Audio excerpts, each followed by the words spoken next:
You know, I know you're a proud Rhode Islander, so how does it make you feel to have this major championship in your backyard? There's so many things to make you smile when you come here. I mean, when you drive in the driveway and see Newport Country Club's clubhouse, it's just sensational. We've had pretty good weather. Another day that's different, excuse me, with the wind blowing completely different out of the northeast, which is going to make this, these players haven't seen that this week. But every player's comments have been so positive about the golf course, the setup.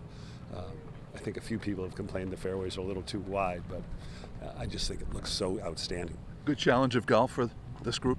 Yeah, I was trying to figure out, what'll be a good score by the week's end, and it's always dictated by number one, the firmness of the greens, and they're pretty soft because of the rain on the weekend, and the winds. So if the winds stay up, it doesn't get too soft, I think we'll have good scores somewhere around 12 to 15 under, which would be ideal. Yeah. I know here in Rhode Island, when you say Brad Faxon, you also have to say Billy Andrade, and he was one stroke off the lead after round number one. That's got to make you happy. Well, it does, and he did it in the afternoon yesterday, which were the higher scores, tougher conditions because the wind was really blowing steadily all day long. And, Brett Quigley's out here as well. He's from Barrington. So having this local flavor here at this U.S. Senior Opens, it's out of this world. The fact that you are playing, this event is being played in your backyard, and you've probably played here a million times, does that give you an advantage when you're sitting in the booth and calling this? Yeah, without a doubt. My wife, Dory, her family's been a member here forever, so we're actually members. Her place is right down the street where we stay, so I feel like it's home. When I see the views from our drone shots, I can describe what's around here, Castle Hill, Brenton Point, Ocean Drive. Yeah. So how is the doing the television work now? When was the last time you played competitive golf? Do you call member guests competitive?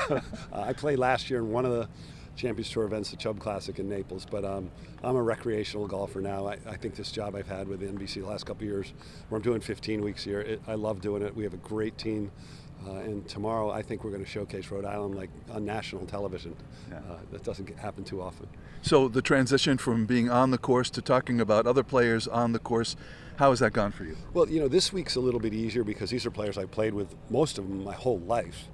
So I know the players, I know the caddies, and obviously I know the golf course like the back of my hand. I've played here hundreds of times. So this is one of the easier weeks for me, but it takes a lot of work to get to know the statistics of the players, their personalities, and trying to describe the shot so the viewer can go, oh, I get it.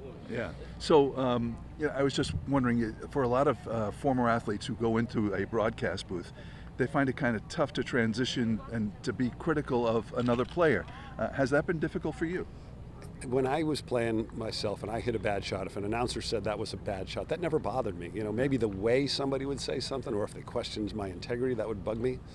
But I've had to say it, and a situation when Rory McIlroy missed a putt on the 16th hole last Sunday, a player that I've been involved with intimately, talking about putting in his game, that's hard to do. It was very emotional, and nobody teaches you how to do that. Yeah. So is it tough, or? Some parts of it are tough. Yeah.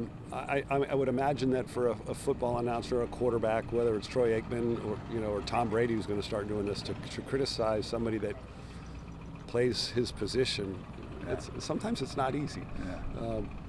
But I don't know. I think in golf, everybody's been able to play at some level, and if I can tell them one thing that they don't see from the screen, that's helpful. And talking about a player, whether it's just watching them on a range or something they might say to me, that can be helpful with the broadcast too. How great would it be that on Sunday, the guy hosting the trophy is a Rhode Islander, either Brett or Billy? I mean, if either one of them. To have one of those guys do that.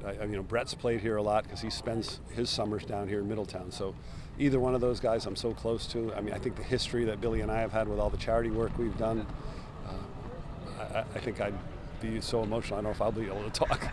Great to see you. All right, Frank. Thanks. Great to see you. All right.